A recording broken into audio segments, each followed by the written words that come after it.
Agora vamos ver aqui em Daniel capítulo 12. Veja, Daniel capítulo 12, verso 2, Deus falou para Daniel sobre a ressurreição especial.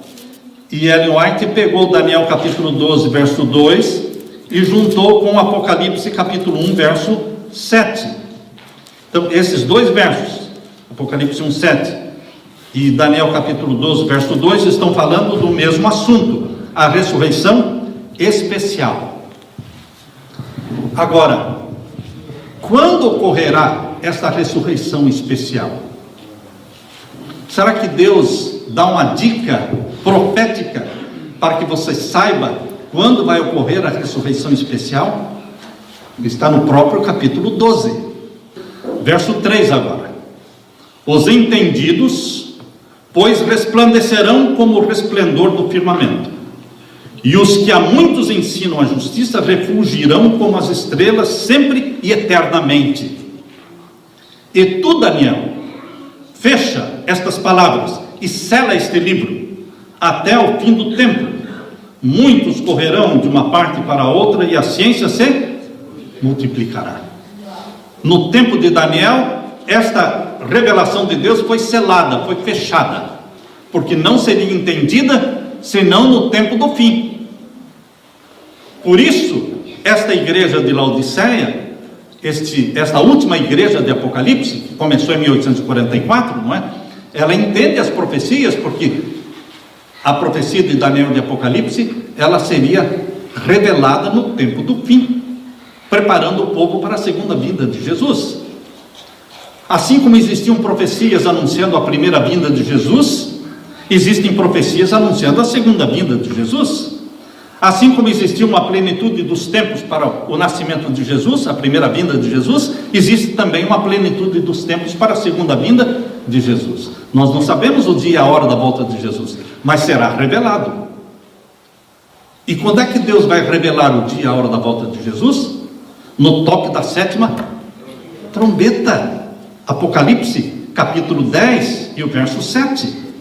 Aqui lemos: mas nos dias da voz do sétimo anjo, quando tocar a sua trombeta, se cumprirá o segredo de Deus, como anunciou aos profetas e seus servos. Quando é que vai se cumprir o segredo de Deus? Quando for tocada a sétima trombeta.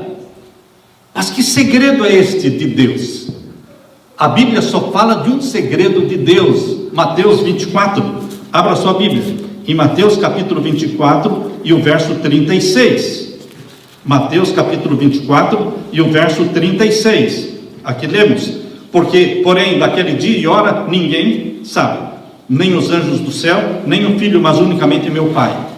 Este segredo será revelado no toque da sétima trombeta. Apocalipse 10, 7. E por que a lei de Deus será estampada no céu? Deus mostrou na visão do grande conflito, mas Deus mostrou também para João no Apocalipse. Apocalipse capítulo 11, verso 19. Apocalipse 11 e o verso 19, está aí a revelação de Deus do que vai acontecer no toque da sétima trombeta. O toque da sétima trombeta, queridos, é muito esclarecedor, porque o céu se abre e a lei de Deus será estampada no céu, e mais, a voz de Deus será ouvida declarando o dia e a hora da volta de Jesus. É muito importante entender as trombetas, porque a sétima trombeta traz a revelação do segredo de Deus. Leia comigo Apocalipse 11, 19. E abriu-se no céu o templo de Deus, e a arca do seu concerto foi vista no seu templo. O que significa a arca do seu concerto foi vista no seu templo? A lei de Deus, porque a arca do concerto contém o quê? A lei de Deus, os 10 mandamentos. Por isso Deus mostrou na visão do grande conflito para Ellen White que a lei de Deus aparece no céu, uma mão segurando as 2 tábuas, e abre as tábuas, e todos vão ler os 10 mandamentos. E depois Deus vai declarar o dia e a hora da volta de Jesus. Agora, queridos, estes acontecimentos, eventos finais, nós vamos encontrar aqui em Daniel capítulo 12. Voltando agora para Daniel capítulo 12. Capítulo 12 agora, verso 4, que nós lemos. Esta explosão do conhecimento profético aconteceria no tempo do fim.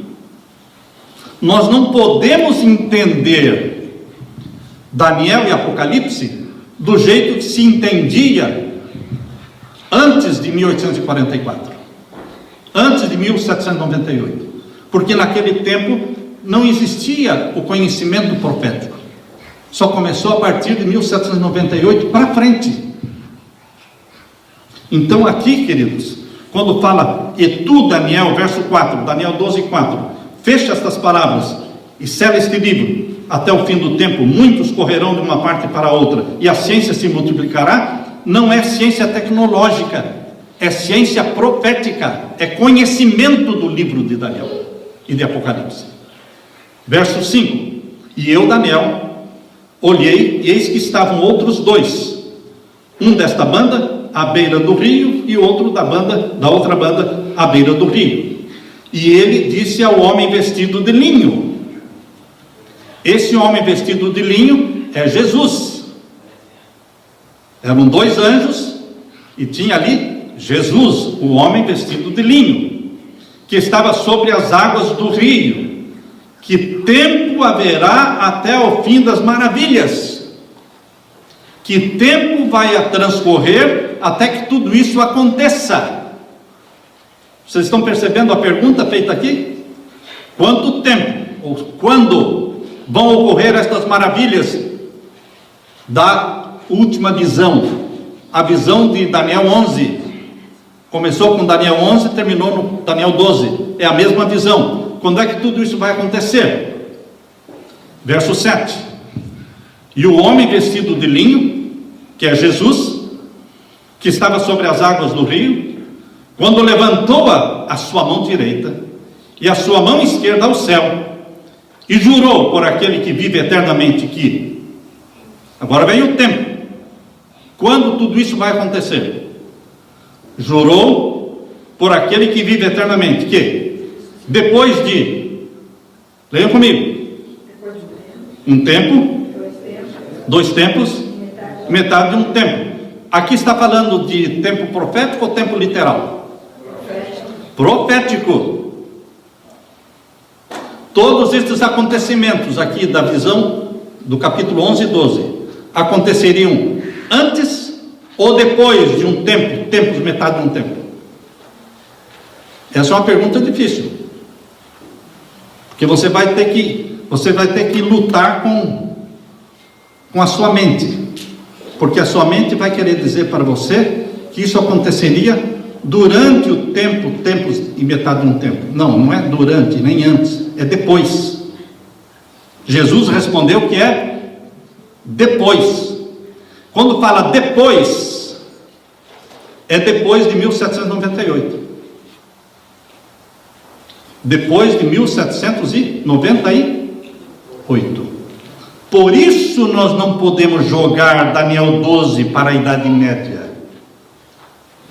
Porque a visão, a última visão de Daniel, que foi a maior de todas, o anjo disse, aliás, o homem vestido de linho, que é Jesus, disse, vai acontecer depois de um tempo, tempos e metade de um tempo. Isso significa que é depois de 1798, quando acabaram os 1260 anos. Vamos continuar lendo o verso 7, né? Jurou por aquele que vive eternamente que depois de um tempo, de tempos e metade de um tempo, e quando tiverem acabado de destruir o poder do povo santo, todas estas coisas serão cumpridas. Todas estas coisas mencionadas na profecia do capítulo 11, que foi a quarta e última visão, são 4 blocos proféticos, esse é o último. Este aqui vai acontecer depois de 1798. E o verso 8, e eu pois ouvi, falando Daniel, né? Eu pois ouvi, mas não entendi, porque não era para o tempo dele. Vocês acham que os profetas entendiam a visão que Deus dava? Algumas sim, outras não. o que era para o tempo do fim, nem Daniel nem João entenderam. Mas o que não era para o tempo do fim, eles entenderam. Então aqui diz Daniel: eu pois ouvi, mas não entendi. Por isso eu disse: Senhor meu, qual será o fim destas coisas? Verso 9. E ele disse: vai Daniel, porque estas palavras estão fechadas. Não adianta você querer entender agora. Estas palavras estão o quê? Fechadas e seladas até o tempo do fim, até 1798, que foi quando acabou a supremacia papal da Idade Média, de 1260 anos. Mas não é só porque acabou a supremacia papal, é que também até 1798 não existia a Bíblia para ler, porque não existiam sociedades bíblicas. As pouquíssimas Bíblias que existiam eram fechadas dentro dos mosteiros, e o povo era proibido de ler, não tinha acesso. Mas em 1798 foi preso o Papa Pio VI, acabou a supremacia papal. Aí surgiram sociedades bíblicas, porque a Bíblia deixou de ser um livro acorrentado e proibido, e se tornou um livro acessível ao mundo inteiro. Porque a primeira sociedade bíblica, a de Londres, surgiu em 1804. Veja, 1798, acabou a supremacia papal e iniciou o tempo do fim. 1804, ou seja, 6 anos depois, surgiu a primeira sociedade bíblica, inundando o mundo de Bíblias. Aquilo que era inacessível se tornou acessível. Hoje você pode ter quantas Bíblias quiser. Vai aí no dólar, aí, na loja de Family Dollar, ali tem Bíblias de $1. Você pode ter quantas Bíblias quiser, não lê quem não quer. 1804, 1816 surgiu a segunda sociedade bíblica americana, e o mundo foi cheio de Bíblias, e o conhecimento profético explodiu a partir dessa data. Agora preste atenção, irmãos, agora o verso 10 e o verso 11. Muitos serão purificados e embranquecidos e provados. Quando? Na Idade Média? Ou está falando na angústia qual nunca houve do tempo do fim? O contexto aqui é o tempo do fim. Muitos serão purificados, embranquecidos e provados, mas os ímpios procederão impiamente, e nenhum dos ímpios entenderá. Mas quem entenderá? Mas os sábios entenderão. Entenderão o quê? Verso 11. Verso 11. Desde o tempo em que o contínuo sacrifício for tirado e posta a abominação desoladora. Então tem uma coisa que será imposta na terra, chamada de abominação desoladora, e que será mundial, que vai marcar o início dos 1290 dias, porque está aqui, ó, desde o tempo em que o contínuo sacrifício for tirado. Contínuo sacrifício é a intercessão contínua de quem? De Jesus. Vai chegar um momento em que o ministério sacerdotal de Jesus no santuário celestial será destruído totalmente, quando a lei de Deus for anulada na terra. Quando a lei de Deus for anulada na terra, quando for instituído o decreto dominical, Deus terá sido banido da face da terra. A intercessão de Jesus Cristo terá sido banida da mente do povo. Por isso, Satanás é quem tira o contínuo sacrifício, mas não da mente do povo de Deus. Mas o mundo não vai entender isso, e vai ser posta a abominação desoladora. O decreto dominical é a abominação desoladora do tempo do fim. Não foi a conversão de Clóvis, queridos, em 508, que também não foi 508. A abominação desoladora diz respeito à anulação da lei de Deus e à implantação do falso dia de guarda, o domingo. Esta é a abominação desoladora do tempo do fim. quando for imposta a abominação desoladora, você conta 1290 dias. Está vendo aí? Verso 11, finalzinho do verso 11. E posta a abominação desoladora, haverá então o quê? 1290 dias. Começa com o decreto dominical e termina nos 1290 dias com a ressurreição dos santos glorificados, na ressurreição especial. A ressurreição especial de todos os que morreram na fé da mensagem dos 3 anjos. Eles ressuscitam no final dos 1290 dias.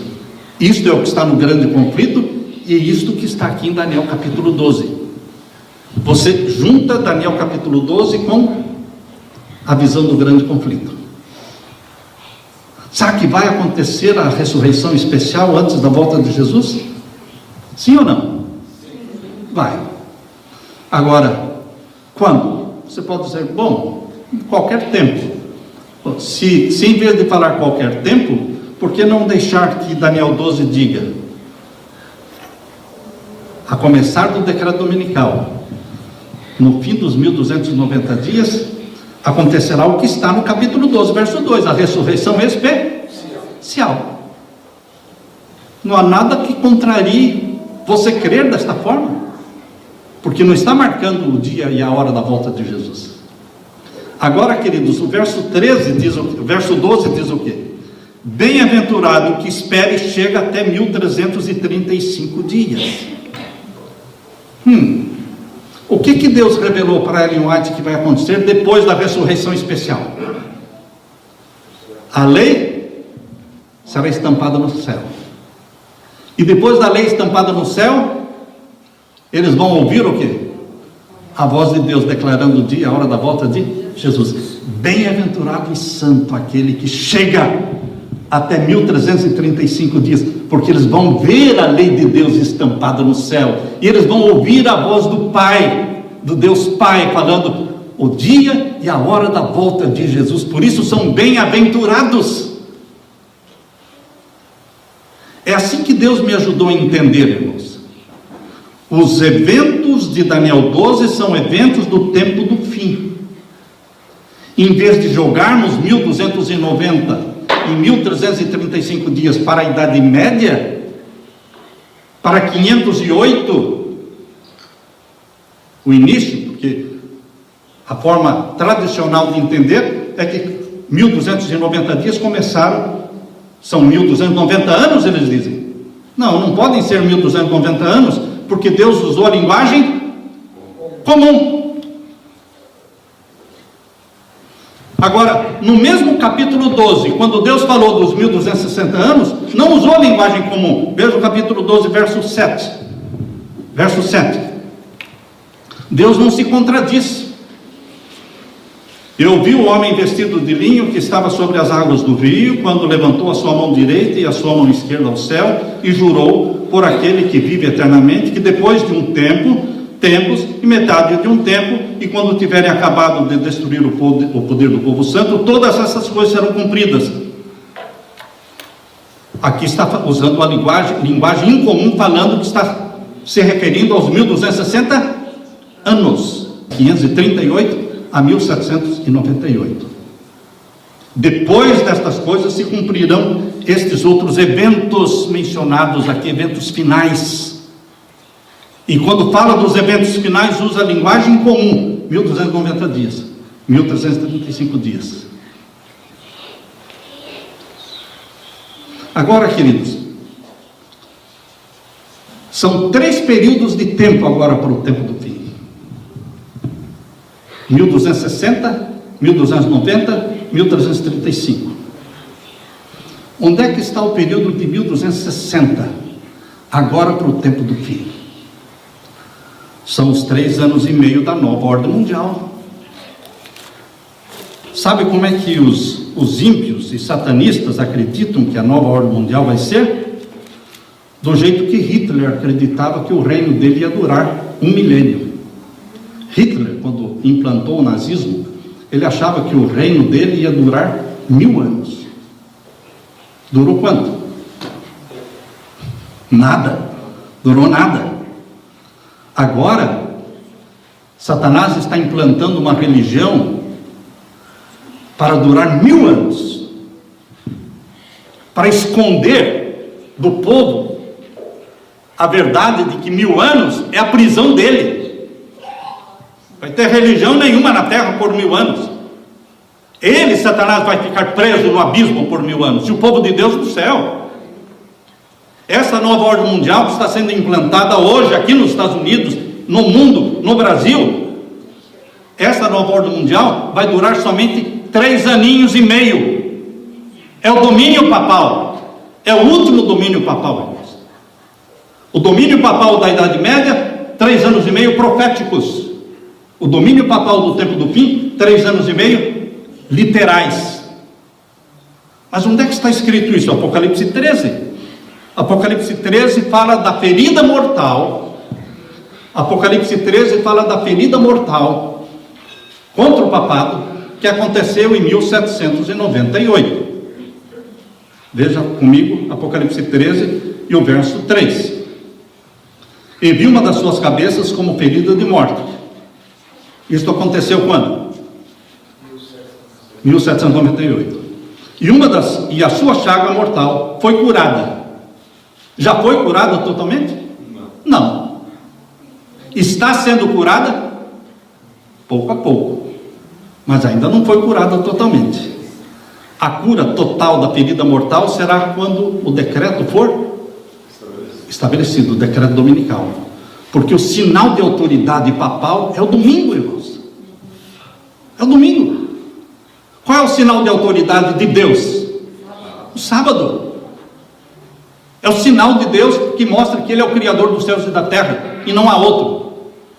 Mas o papado estabeleceu um dia falso no lugar do dia de Deus, que é o domingo. Está sendo defendido na nova ordem mundial. Está sendo defendido no Laudato Si. Está sendo defendido pelas leis ecológicas, o domingo verde. Mas, queridos, essa ferida mortal que aconteceu em 1798, capítulo 13 de Apocalipse, verso 3, vi uma das suas cabeças como ferida de morte, e a sua chaga mortal foi curada, e toda a terra se maravilhou após a besta. Quando a ferida mortal for totalmente curada, todas as tribos, todas as nações da terra vão se ajoelhar e vão adorar, vão se submeter ao poder papal, todas, sem exceção. Verso 4: e adoraram o dragão que deu à besta o seu poder. Quem se submete ao papado, ao Vaticano, está se submetendo ao dragão, porque o dragão é quem lidera o papado. O poder sobrenatural que existe por trás do papado, irmãos, é um poder sobrenatural, que força as pessoas a se ajoelharem diante dele.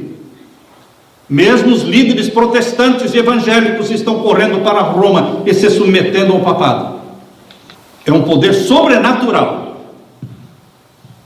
porque é o poder de Satanás. Pastor Moisés Nigre, quando fazendo uma visita ali no Vaticano, eu ouvi ele contando essa experiência para nós lá em Manaus. A esposa dele era de origem católica. E ele disse, quando nós fomos visitar a Basílica, era uma hora da missa, e o Papa estava realizando a missa. Só muitos anos atrás. O pastor Moisés Nigre já é falecido.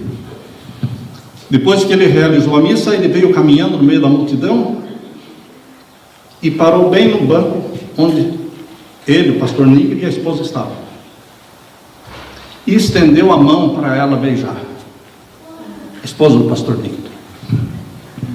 Ele contando, ele disse: Samuel, a minha esposa sentia uma força pressionando a cabeça dela, uma força, porque ela era de origem católica.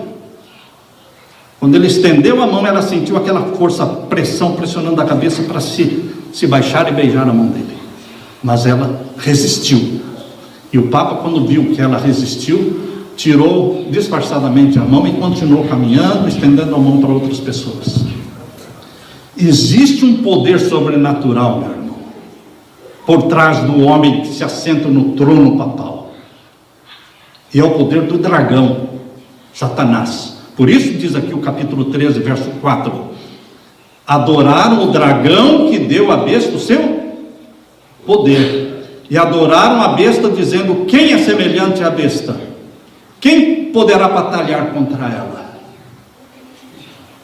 Quem poderá batalhar contra ela? Quem vai ousar se levantar contra o papado, contra o Vaticano? Existem cerca de 170 embaixadas ali na Santa Sé. Todos os países do mundo querem ter sua embaixada ali e ter suas relações diplomáticas com o papado. Que poder é esse? Agora diz aqui o verso 5, olha. Agora, queridos, em sã consciência, honestamente, o verso 5, você pode tirar isso aqui e jogar para a Idade Média? Porque aqui está falando de 1798 para frente, capítulo 13, ferida mortal, 1798, e como é que essa ferida mortal iria ser curada? E quando fosse curada, toda a terra se maravilharia diante da besta. E o que ele faria? Verso 5, o que faria então? E foi-lhe dado uma boca para proferir grandes coisas de blasfêmias, e deu-se-lhe poder para continuar por 42 meses. Essa é a linguagem comum ou incomum? É assim que a gente fala: vou passar um mês aí, vou passar 2 meses aí. 42 meses é a linguagem comum, então é tempo literal. Quando quer falar tempo incomum, veja aí no capítulo 12, verso 14. Veja o capítulo 12, verso 14. E foram dadas à mulher 2 asas de grande águia, para que voasse para o deserto, ao seu lugar, onde é sustentada por um tempo, metade de um tempo. Isso aqui é linguagem comum ou incomum? Incomum. Então é tempo profético, é a Idade Média. Mas agora, no tempo do fim, haverá uma nova e a última supremacia papal de tempo literal, 1260 dias, 42 meses. Começa com o decreto dominical e termina quando? Capítulo 17. Termina quando? Abra sua Bíblia no capítulo 17. O que vai acontecer? Verso 12 e 13. Capítulo 17. E os 10 chifres que viste são 10 reis que ainda não receberam o reino. Será que estes 10 chifres desta besta que carrega a prostituta de Apocalipse 17, eles podem ser colocados na Idade Média? Ou está falando agora aqui do tempo do fim? As 10 supernações.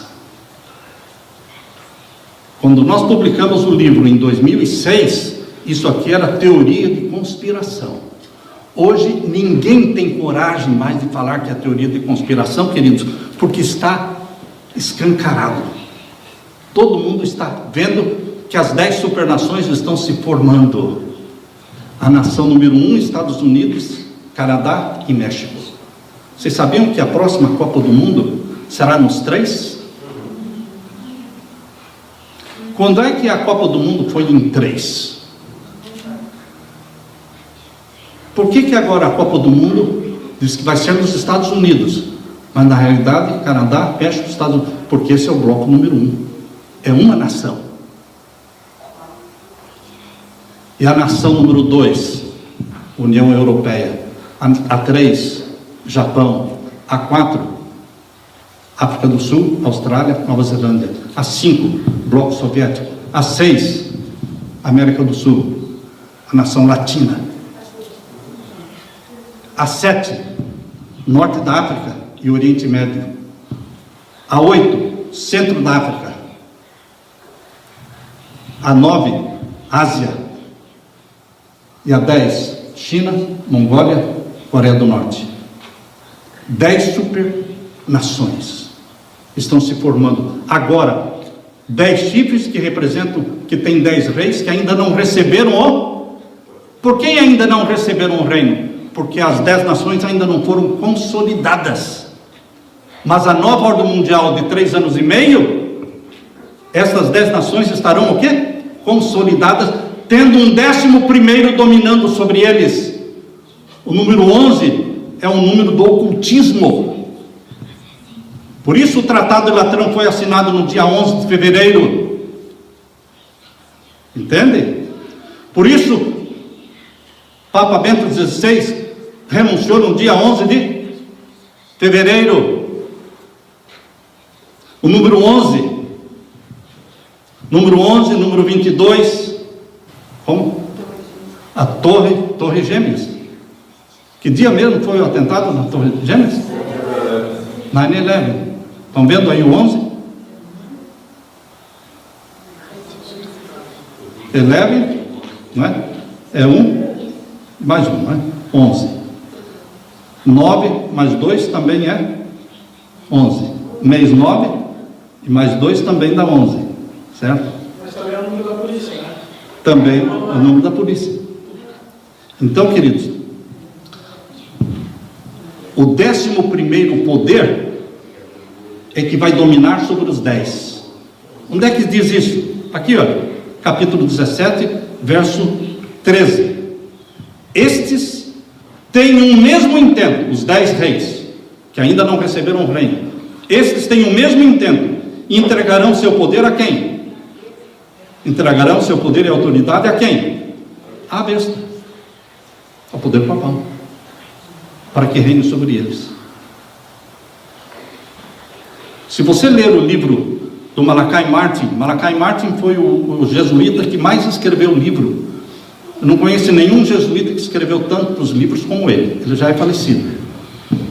Ele morava em Nova York e ele escreveu um livro grosso assim, que é a chave deste sangue, The Key of this Blood. E ali ele diz: o comunismo vai cair. Ali ele fala dos 3 poderes que dominavam o mundo: comunismo, capitalismo e Vaticano. Ele fala: o comunismo vai cair, o capitalismo vai cair, e quem vai dominar o mundo é o papado. Ele fala claramente. Essa é a nova ordem mundial. Não adianta você lutar contra a nova ordem mundial, que ela será implantada ou com a esquerda ou com a direita, irmãos. Com a esquerda ou com a direita, a nova ordem mundial será implantada, porque está acima dos presidentes, está acima do Biden, está acima do Trump, está acima do Bolsonaro, está acima de qualquer um, acima do Lula. A nova ordem mundial vem da elite oculta, que é satanista. Essa elite oculta é satanista. E eles vão implantar a nova ordem mundial pensando que vai durar 1000 anos, mas vai durar somente 3 anos e meio. Por que 3 anos e meio? Porque a Bíblia diz, a Bíblia conta o que vai acontecer antes de acontecer. Capítulo 17 e agora o verso 16. E os 10 chifres que viste na besta, ou seja, os mesmos que nomearam o Papa para que reinasse sobre todos, estes mesmos, não é? E os 10 chifres que viste na besta são os mesmos que aborrecerão a prostituta e a porão desolada e nua, e comerão a sua carne, e a queimarão no fogo. E agora o capítulo 18 inteirinho é contando como será destruída a prostituta, o poder papal. Queridos, nós estamos vivendo agora exatamente no momento da implantação da nova ordem mundial, que era a teoria da conspiração, mas não é mais. Está na nota de dólar. Na nota de dólar atrás está lá a pirâmide inacabada, com olho de Horus. Olho de Horus para não assustar, mas é o olho de Satanás, que tudo vê. É ele quem comanda o mundo. Não, pastor, o senhor está enganado. Quem comanda o mundo é Jesus. Queridos, Jesus disse que o mundo jaz no maligno. O reino do nosso Senhor Jesus Cristo ainda não foi implantado. Ele, Satanás, ainda está governando este mundo, perseguindo os filhos e filhas de Deus. O reino do nosso Senhor Jesus Cristo será implantado, mas ainda não foi o reino da glória de Jesus. Só quando a pedra for lançada do céu e atingir a estátua nos 10 dedos, que são os mesmos 10 chifres, os mesmos 10 reinos modernos, representados pelos 10 dedos da estátua. E muitos dizem: não, pastor, os 10 dedos da estátua são as 10 nações da Europa. Sim, são as 10 nações da Europa, mas destas 10 nações da Europa caíram quantas? 3, só ficaram o quê? 7, mas quando Jesus voltar, a pedra vai atingir 10 dedos, não 7. Então esses 10 dedos têm uma dupla aplicação, queridos. Aplica-se para as nações que surgiram do Império Romano, mas aplica-se também para as nações que governam o mundo quando a pedra descer do céu. Porque a pedra, que é Jesus, atinge os 10 dedos e destrói a estátua inteira. Tem dupla aplicação, porque Apocalipse 17 fala dos 10 reinos modernos que estão surgindo agora. Se você pegar o Google e colocar ali Clube de Roma, mapa do Clube de Roma, vai aparecer o mapa do Clube de Roma de 1972, irmãos. Em 1972 eles redefiniram o mapa. O mapa foi feito em 1942. O mapa foi feito em 1942, antes de terminar a Segunda Guerra Mundial. E neste mapa de 1942 já existiam 10 nações no mundo, incluindo, e já existia o Estado de Israel, que ainda não existia em 1942. O Estado de Israel passou a existir quando? 48, né? 1948. Mas no mapa de 1942 já existia a nação de Israel. Ou seja, eles já sabem, eles já tinham um plano para o governo mundial. Este mapa foi redesenhado em 1972 e foi publicado no livrinho. O livro é The Mankind at the Turning Point, A Humanidade no Ponto da Virada. Esse livro é um livro que foi publicado em 1974 como um relatório da convenção do Clube de Roma. O Clube de Roma teve uma convenção, e então esse livrinho foi o relatório apresentado no Clube de Roma, com os 10 reinos modernos, que é o projeto jesuíta, para colocar o Papa governando sobre o mundo todo. Mas vai durar somente 3 anos e meio, porque o tempo da última perseguição será o quê? Curto. Perseguição intensa, mas curta, e localizadas. Não vai ser igual no mundo todo. Deus sempre está amparando o seu povo. E quem estiver morando no campo vai sofrer menos, queridos. Não é pecado continuar morando na cidade, não. Há pessoas que dizem: não, quem ficar na cidade vai estar perdido. Não, não vai estar perdido e também não estará pecando, mas vai sofrer mais. Só isso, vai sofrer mais, porque as cidades vão estar sem alimento, sem água. Você vai ter que comer e beber da mão deles o que eles quiserem. E quem estiver morando no campo vai ter um pouco mais de liberdade. Nós vamos ter muitos lockdowns daqui para frente, irmãos. Preparem-se. Vamos ter muitos lockdowns daqui para frente, mas é diferente ter um lockdown você fechado dentro da sua casa e um lockdown fechado dentro da sua fazenda. Você não precisa sair da fazenda, você tem a sua água, você tem sua fruta, você tem tudo que você precisa. Você pode ter a sua energia solar lá. Queridos, quando Deus aconselha o seu povo para ir para o campo, aprender a viver no campo, porque você não vive no campo, vou para o campo, não, vai passar mal, porque você tem que aprender a viver no campo, e tem que ter uma infraestrutura para viver no campo. Deus está aconselhando para o bem do seu povo. Não é exigido, não é obrigado e não é pecado ficar na cidade, mas logicamente na cidade terá mais sofrimento, mais angústia. Queridos, Deus quer preparar você para o tempo do fim, ungí-lo com o Espírito Santo. Eu quero que você não tenha medo do Apocalipse. Porque a minha esposa, quando criancinha não, quando menina, 7, 8 anos, quando falava da volta de Jesus e do Apocalipse, ela corria para debaixo da cama.